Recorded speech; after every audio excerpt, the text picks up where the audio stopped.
Yeah, that's a good question. I mean, one thing I have to admit is that um, there were mistakes in the references, which didn't help things.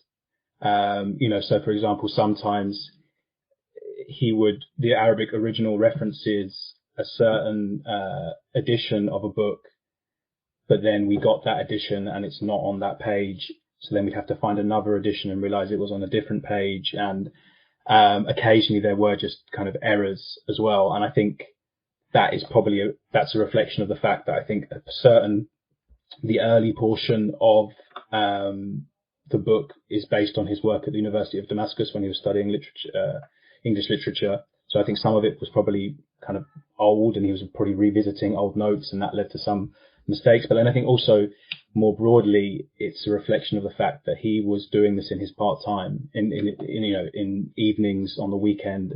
And I had the privilege of obviously I corresponded with Annie Kanafani, his widow, throughout the translation and in order to get her preface. But in Beirut in July, I had the pleasure of meeting Annie and spending many hours with her, and Ghassan's daughter, Layla, as well. And one thing she told me, is that not only was he doing this kind of after all his political and journalistic responsibilities and roles kind of at home where he could grab time, but it was very hard for him to get the various sources.